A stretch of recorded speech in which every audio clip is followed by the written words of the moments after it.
মহিলা, ফন্টাল সব সংগঠনের সকলে আছেন। আর এখানে আছেন সর্বধর্ম, সর্ববর্ণ, সর্বসম্প্রদায়ের আমার সকল মা ভাই বোনেরা। আমি যে সমস্ত সনাতন ব্রাহ্মণ ট্রাস্টের আমাদের প্রতিনিধিরা এসছেন, আমি আমার শ্রদ্ধার্ঘ্য, আমার প্রণাম, আমার অভিনন্দন তাদের জানাচ্ছি। আপনারা সকলে ভালো থাকুন এবং আশীর্বাদ করবেন। আমি জয়রামবাটি কামারপুকুর অনেকবার এসছি। এখন তো কামারপুকুর আমরা উন্নতিও করে দিয়েছি। কামারপুকুরে এই অঞ্চলটায় প্রায় 80 কোটি টাকা ঢেলে আমরা উন্নয়ন করেছি, যাতে এই জায়গাটা দিয়ে যখন 3,000-3,500 কোটি টাকার একটা রাস্তা হচ্ছে, এটা মিদনাপুরের দাসপুর থেকে, মেছেদা থেকে হয়ে এটা এই জয়রামবাটি কামারপুকুর হয়ে চলে যাবে বর্ধমানের নতুন গ্রাম হয়ে, বীরভূমের মোড় গ্রাম হয়ে এটা চলে যাবে উত্তরবঙ্গ। অর্থাৎ আপনাদের আর একটা বিকল্প উত্তরবঙ্গ দক্ষিণবঙ্গের রাস্তা আমরা করে দিচ্ছি। আমি 890 কোটি টাকার প্রকল্প এর মধ্যেই আমি অলরেডি উদ্বোধন করে গেছি। আপনারা জানেন এই আরামবাগ এরিয়া বিশেষ করে এখানে অনেক প্রাচীন মন্দির আছে। শিব দুর্গা মন্দির, বিষ্ণু মন্দির, দামোদর মন্দির, লক্ষ্মী জনার্দন মন্দির, মঙ্গলচণ্ডী মন্দির, আর রয়েছে অপূর্ব টেরাকোটা। গোঘাটে 1 নম্বর দামোদর নদের ওপর 31 কোটি টাকা ব্যয় করে সেতু নির্মাণ হয়েছে।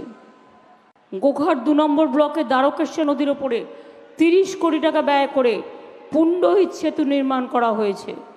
গোঘাটে পেতলের বাসনের ক্লাস্টার আছে, বিদ্যুতের সাবস্টেশন আছে।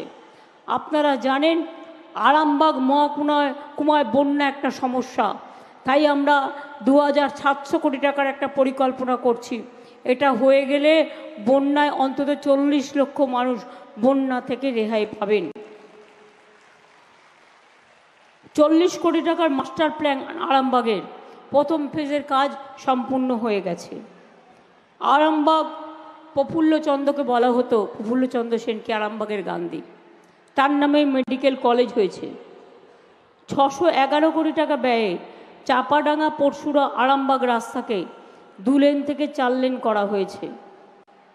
হাতে নেওয়া হয়েছে, আমি তো বলেই দিলাম, 270 কিলোমিটার আরও নতুন রাস্তা, যেটা আরামবাগ হয়ে যাবে।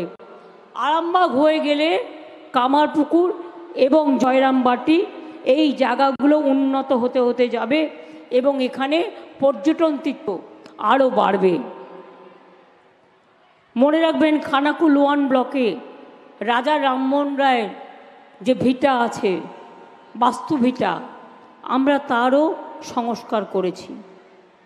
এরকম তারকেশ্বর থেকে শুরু করে, পুরসুরা থেকে শুরু করে, হরিপাল থেকে শুরু করে, হুগলি থেকে শুরু করে, ফুরফুরা শরীফ থেকে শুরু করে, ইমামবাড়া থেকে শুরু করে, ব্যান্ডেল চার্চ থেকে শুরু করে, জাহের থান থেকে শুরু করে, মাজিদ থান থেকে শুরু করে, সিঙ্গুর থেকে শুরু করে সব জায়গায় আমাদের বিভিন্ন কাজ করা আছে।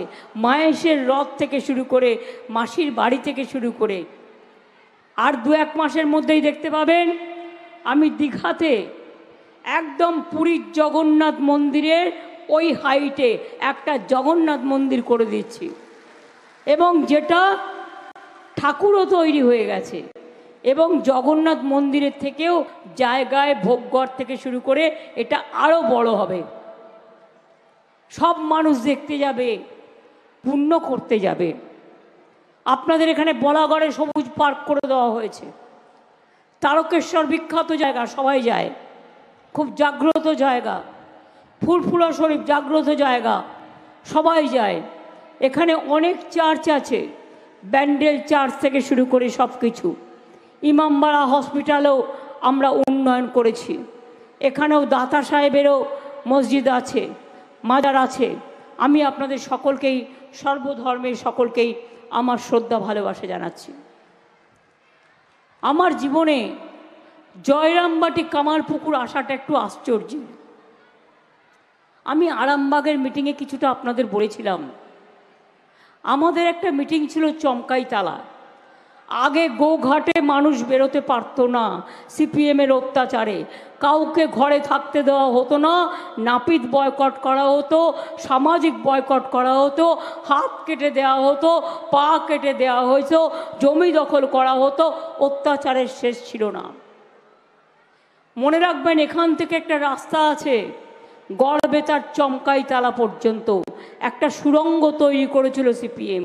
ওখানে লোক খুন করে ওই সুড়ঙ্গ দিয়ে পুরো নদীতে ভাসিয়ে দিত। আমি চমকাইতলায় পার্টির মিটিং করতে এলাম। আমার সাথে তখন তদানীন্তন কেন্দ্রীয় মন্ত্রী অজিত পাজাও ছিলেন, আর আমি রেলমন্ত্রী ছিলাম। আমাদের প্যান্ডেল ভেঙে দেওয়া হলো, আমাদের মাইক ভেঙে দেওয়া হলো, আমাদের বাসগুলোকে ভেঙে দেওয়া হলো। আমি নিজে তারপরে ছুটে গেলাম, গিয়ে অজিত পাজাকে উদ্ধার করে নিয়ে এলাম। দেখলাম চারিদিকে শুধু গুলি চলছে আর গুলি চলছে। আমি এসব দিন ভুলে যাইনি। আমি কৃতজ্ঞ একটা কথায়, সেদিন আমাদের থাকার জায়গা ছিল না। জয়রামবাটি কামারপুকুর থেকেই ওরা আমাদের বলল, পাশেই দেখুন একটা মিউনিসিপ্যালিটি ছোট্ট গেস্ট হাউস আছে, একটা দুটো রুম আছে, আমরা সেখানেই ছিলাম। আর একটা ব্যাপারে আমি কৃতজ্ঞতা জানাচ্ছি, বিশেষ করে আমাদের সারদা দেবীর যেখানে যেখানে মন্দির আছেন, মায়ের মন্দির, তারা খুব ভালো কাজ করে। আপনারা জানেন, সিস্টার নিবেদিতার বাড়ি আমি অধিগ্রহণ করেছি, মায়ের বাড়ি আমি সংরক্ষণ করে পুরো সম্মান দিয়েছি। আপনারা জানেন, স্বামী বিবেকানন্দের বাড়ি দখল হয়ে যাচ্ছিল, ওটা আমি অধিগ্রহণ করিয়েছি। এবং দার্জিলিংয়ে যে বাড়িতে নিবেদিতার মৃত্যু হয়েছিল, সেই বাড়িটাও আমি নিয়ে নিবেদিতা স্মৃতি কমিটিকে দিয়ে দিয়েছি। দক্ষিণেশ্বর স্কাই ওয়াক করে দিয়েছি, দক্ষিণেশ্বর মন্দির সাজিয়ে দিয়েছি, বেলুড় মঠে অনেক জেটি করে দিয়েছি। গেস্ট হাউস থেকে শুরু করে, জেটি থেকে শুরু করে, এমনকি মা তারাপীঠে গেলেও দেখতে পারবেন সতীপীঠ পুরো সাজিয়ে দিয়েছি, কঙ্কালীতলাও সাজিয়ে দিয়েছি, ফুল্লরাও সাজিয়ে দিয়েছি।